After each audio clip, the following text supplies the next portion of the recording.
So to understand the mind is like asking the seed, "Seed, what kind of tree will you be? What will you grow into? And how many leaves will you have on your first bloom?"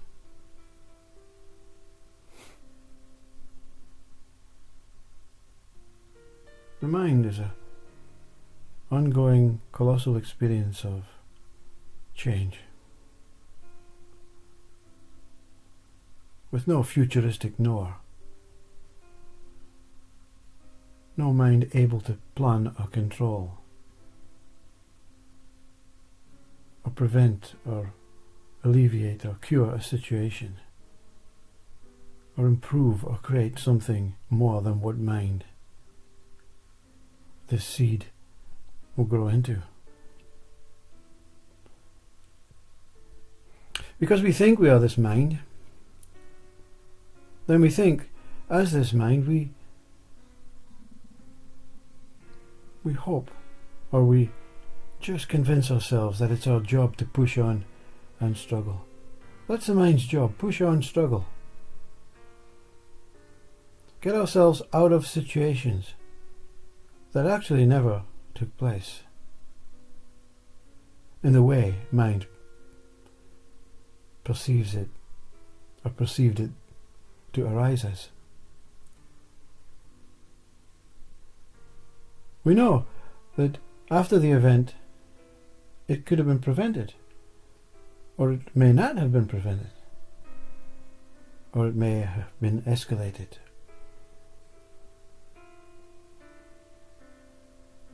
With a foolishness, or it should have been seen. But the mind's job is not to see present and future, past and future. The mind's job is just to be here and appear as whatever it's going to appear as in any what you call time second. The ego cannot accept this, you see. The ego cannot accept that I cannot control my mind, the world's mind, the universe mind, the alien mind, the reptilian mind, the compassionate mind, the kind mind, the cancerous mind, the suffering mind, the mental depression, anxiety mind. I want to control them. I want them to make them all happy. I want to make myself happy. It's a deluded state, you see. It's a deluded state to think you can control the seed. Oh yes, we try in biology and science and technical skills that we have. But the reality is that if we were that smart, if whatever this ego thinks it is was that smart, we would overcome this God and say, God, no, we'll decide how long we live. Consciousness, take a back step, because we will decide what kind of world will appear next week. We're powerful, you see. The ego is a mind of power, the mind of depower, the mind of value and devalue, the mind of judgment and non-judgment, the mind of measuring and non-measuring, the mind of preferences and non-preferences, the mind of competitiveness and non-competitiveness. Will we know when the first grey hair will appear on our head? The human mind, the ego mind, is the same as every other mind. It knows as much as the seed. It knows nothing. Absolutely nothing. To spend a whole life trying to prevent the unpreventable, to hope for that what will never come, to believe in the systems that will enhance this already perfect life.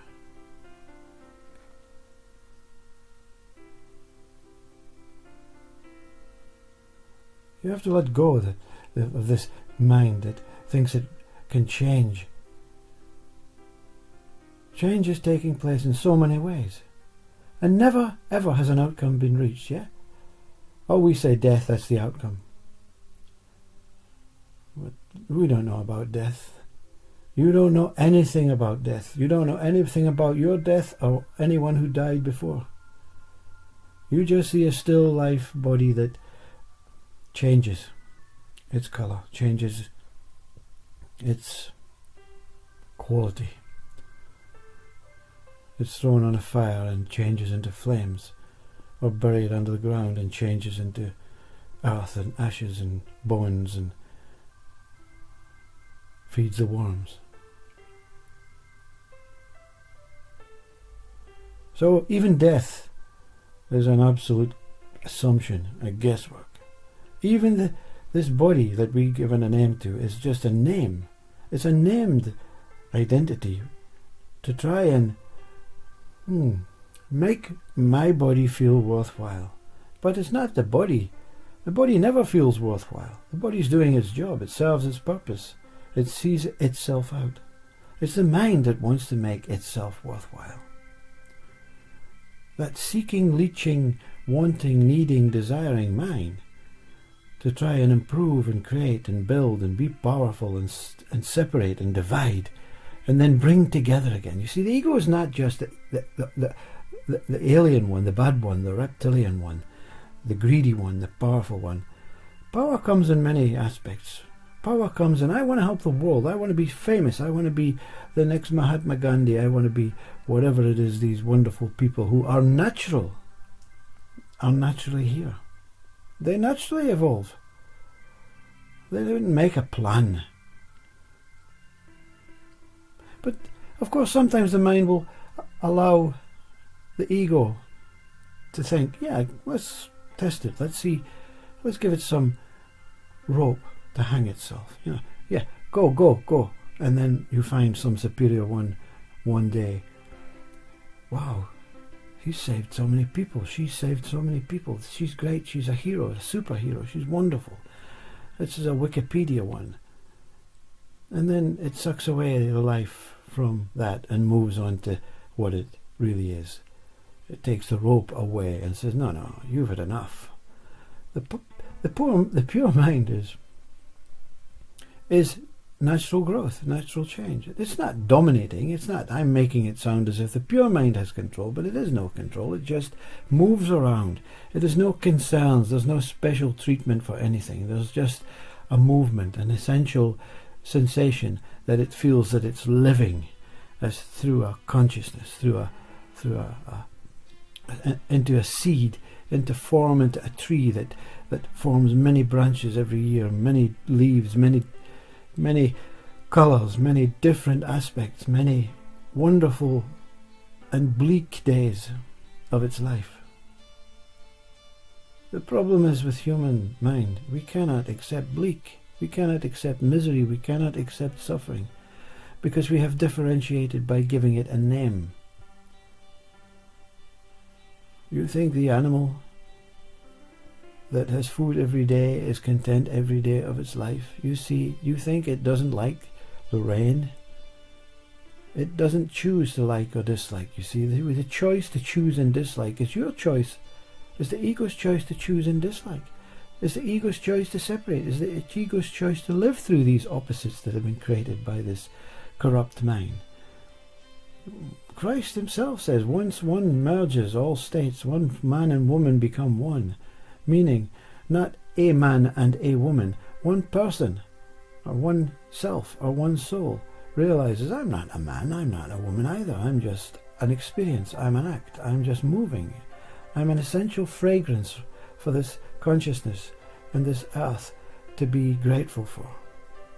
The earth loves us. It absolutely worships us. It adores us. It forgives us. It does many things to keep itself alive so that it can experience our beingness on its surface, or in its air, or under its oceans. It loves us because it needs us to survive. It's a recycled pit of love.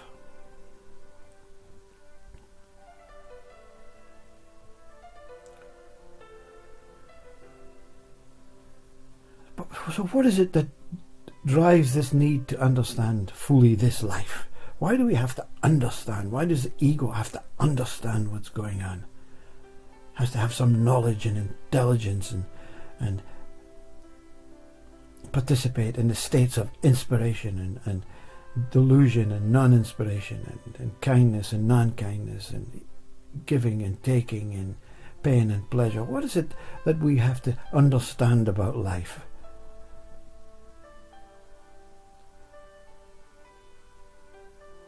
And of course, the pure mind always is in the action. I really don't know. An actual fact, I don't want to fully understand. It's nice to have tastes, but I don't want to fully understand. I don't want to know what's going to happen after this body goes, because it might be frightening. I may end up in a fire or hell. So I'd rather just take the chance. I'll accept the change. We don't want to be intelligent or understand really what's going on in life, even though we're sucked into this world of systematic knowing and education and intelligence and improving and creating something that is already perfect. We just get sucked in. We just want to be present, be here, and be content. That's Buddha nature. And then we bring in the negotiating mind, the human mind, to try and get to that state. But we're already that state, you see. You're already that state when the ego mind dissolves and dies. When the ego mind of identities just disappears, there's no need to be attracted to an opposing state, or a particular way of life, or a particular religion, or a particular food, or a particular preference of partner and friends and cultures and neighbours. When all that goes, all these names, these things still remain. The names go. You just say, I like life. Everything in life, I like life. Everything is great. Everything is okay. Life is living. Everything is living. The man's living. That man's living. That worm's living. That slug's living. That seed is living. That tree is living. That cloud is living. Everything is living.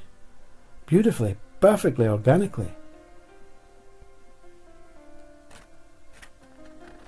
But you don't have to call in the negotiating mind to say, how do I become enlightened? How do I do this? How do I do that? How do I become religious? How do I meet God? You are already beyond all these ideas and concepts and states of this mind that drives itself nuts and then kills itself, And sometimes, unfortunately, more frequently, unfortunately, the bodies are the victims of this mind trying to kill itself, because the mind thinks it's the body that's the culprit. It's disgusting, The birth of ego. When did it happen? When you took on the name I. When you took on your own parents' name and believed 100% you were it. There's nothing wrong with the name, your personal name that your parents gave you, but the I that shadows the pure I, that ego I want more, I want to see this, I want to do that, I want to be great, I want to be a wonderful human being, I want to do this, the CV story, that I that keeps itself writing its own story throughout its own life until it says, I've had enough of these stories. I just want to be myself. And that's the ego confronting its own fear. I've never really known myself. I've always been sucked into the names and the ideas behind this world. What the hell am I doing? Negative and positive are born from the fear of change. And it creates two opposing states, an idea. They're just ideas, opposing states. They're ideas that pain and pleasure are different. Of course they feel different to the body, but they're an experience, an act, a sensation. To try and prevent pain. Well, what are you preventing? You're preventing an experience, a sensation. You're taking on that role of ego. I want to prevent. We didn't prevent the virus. We can't even cure the virus. We just make ourselves ill with the fear of something that may not even affect you. It may affect your body, but it will never affect the true you that is beyond opposing states and values. Everything that arises from you is just an idea, a thought, a sensation. It turns into sometimes an act, an action. And you think you are the doer. You are the one that created it. You are the representative. You are the victim. You are the perpetrator. All bullshit ideas, thoughts. Wonderful. Go on living the life of ideas, because one day the ego will destroy itself, and you'll be free and still in a body and still appearing, but this time shining brightly. Like Christ says, you're reborn, newborn. Some speakers call it enlightenment and whatever, an awakening, and give it names of non-duality and different types of consciousness. But what really is taking place is that you have realized, you have stopped, you have let go, you have surrendered the ego, and that you have really become the true one that you truly are. A beautiful, beautiful representation of consciousness and God merging to become one. A child. A beautiful child in the world of children. The tree and its seed loves the sensation of growing. It doesn't really care what it grows into. It's the act of just allowing life to live through itself and appear as a beautiful tree. That's what you are. Your life, living yourself. Enjoy the journey. Don't worry about the outcome, or the birth, or the death, or that what drives the ego's fame, status. These things will occur. But when you see your true self, when you meet your true self, you say, why the hell was I so worried about that world? Why do I listen to conspiring and non-conspiring people? Why do I even think there is a superiority in this world? Because everything is one, everything is the same, everything is okay, everything is just as it is, everything is God. And I'm not exempt from that God.